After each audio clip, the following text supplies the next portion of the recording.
Hello and welcome to this week's Beyond the Panels. We are still fully into Halloween, as you can see. So this week we're going to get monstrous with a few monster reads. So my first one is an anthology of a bunch of Spider-Man tales called SpiderMan Strange Adventures. And so it has one of the more famous Spider-Man tales of the six-armed Spider-Man, where Spider-Man mutates because of a serum he takes and sprouts some extra arms as he's fighting both the Lizard and Morbius the Living Vampire, who is a science vampire instead of a magic vampire. So because of a lab accident, he became a vampire. And it also has another story with Howard the Duck, which was a super weird George Lucas movie in the 80s, or more presently, he was an Easter egg in the Guardians of the Galaxy movies in the Collector's Collection.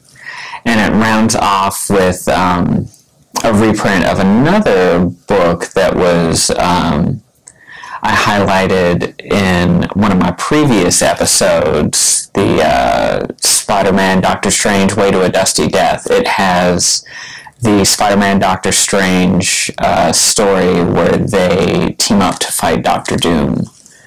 So this is a fun sort of monster mayhem anthology if you like Spider-Man and if you like 70s and 80s comics. My next one is Howling Commandos of S.H.I.E.L.D. The original Howling Commandos of S.H.I.E.L.D. is a title that Marvel put out in the 60s, which is where the original Nick Fury comes from. But this is a takeoff off of that with monsters, where it has Dum Dum Dugan, who is part of the original Howling Commandos. He is overseeing a team of monsters that fight supernatural threats and entities for S.H.I.E.L.D. So you have some of the classic Marvel monsters, because before they were into superheroes, especially in the 50s when Marvel Comics was still timely, they had a lot of monster comics. So this is one of the original monsters. There's also Man-Thing, and you have a creature from the Black Lagoon-esque person. You have a ghost, a zombie, all that good stuff. So this is a fun read. And the author of it, I know I'm going to say his last name wrong. It's Frank Barbiere.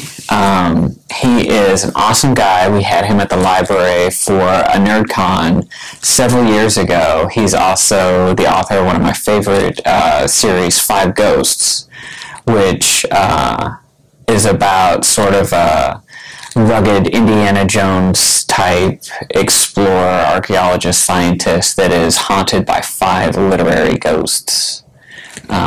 So he is an awesome writer, and this is a really fun monster book.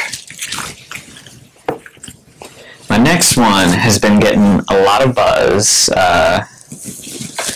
It's called Something is Killing the Children. It's by James Tynion IV, who's written a lot of really good stuff.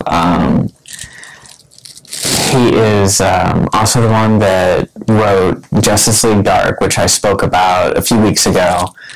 He's currently writing a run on Batman, which is really excellent. But this is sort of a horror take for Image. I had heard that it was originally going to be just sort of like enough to fill up one volume, but because there was such a demand for it, it's ongoing now.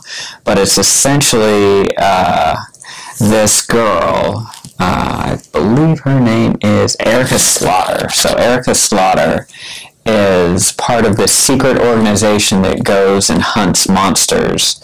And there's this town where all these children are disappearing.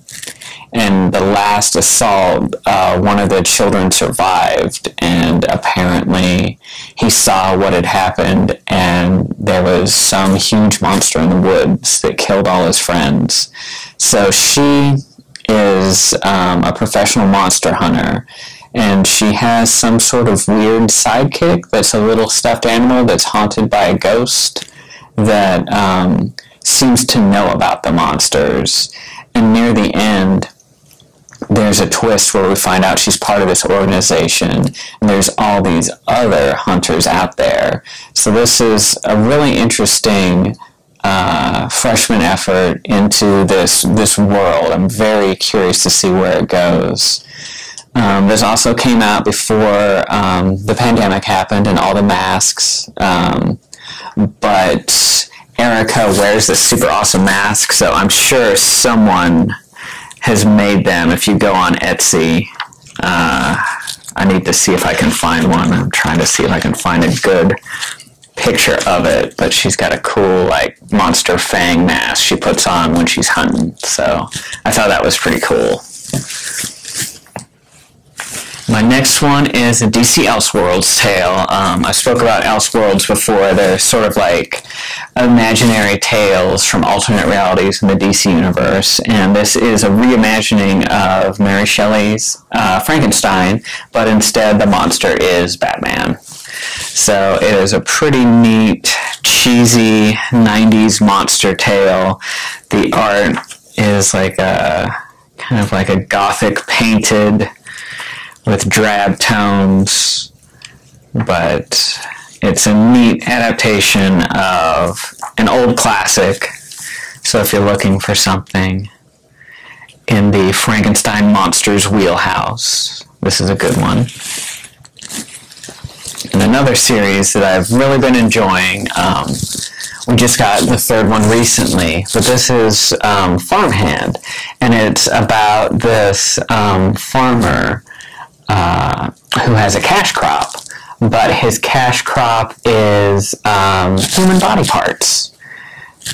He stumbles on this scientific breakthrough where he's able to grow plants that grow fruit, but the fruit are body parts that he can graft on to people that need them. So people that, have lost an eye or lost limbs or other various things, he can offer replacements to them. And we don't know a lot about it right now because it is only this specific farmer that's able to grow these, and he's able to talk to these plants and perform the surgery. But we find out that his partner has also been oddly modified, and she has her own sort of plan that we don't know about yet. But it's a really interesting sort of body horror, creepy, science run-amok tale. So that is a really good series if you're looking for a new series to hop on. My next one is some older reprints. This one is Bloodstone in the Legion of Monsters, and it features Ulysses Bloodstone, which is like a swashbuckling monster hunter. And it also features his daughter, who was originally created as a joke character for Warren Ellis's Next Wave Agents of Hate. But this has a few of her stories in there, as well as some of the original Ulysses Bloodstone comics from the 70s. He was also in a lot of the Marvel magazines back in the 80s. And Marvel magazines were some really awesome stuff. That's where we get Star-Lord from. Rocket Raccoon was in several of those. So they had like a lot of different science fiction, horror, sword and sorcery type stuff. There was some Conan magazines, and then they had some horror magazines. So there's several of those reprinted in here. All the Marvel magazines were in black and white, so pretty neat. And here are some of the 70s reprints as well. So it's just some good old-fashioned monster hunting. And my last one, speaking of Legion of Monsters, this is Marvel's Legions of Monsters. and it features some more modern tales as well as some original tales of some of Marvel's more famous monsters. We have Dracula from Tomb of Dracula. We have Werewolf by Night, Man-Thing, and Satana, Daughter of the Devil. So these are all pretty awesome stories. Man-Thing is kind of like Swamp Thing, but they actually just did a newer story a few years ago that R.L. Stine, who did all those Goosebump books you read as a kid, but he is a monster that punishes the guilty, and if you know fear, you burn at the touch of the Man-Thing, so that's pretty neat. So this is a good hodgepodge of, you get your werewolf, your vampire, your monster, and your demon, so get your 4-for-1. So thank you so much for joining me on this monstrous voyage. Hopefully you found some neat stuff. As always, be sure to comment, like, subscribe, and I will see you guys next week.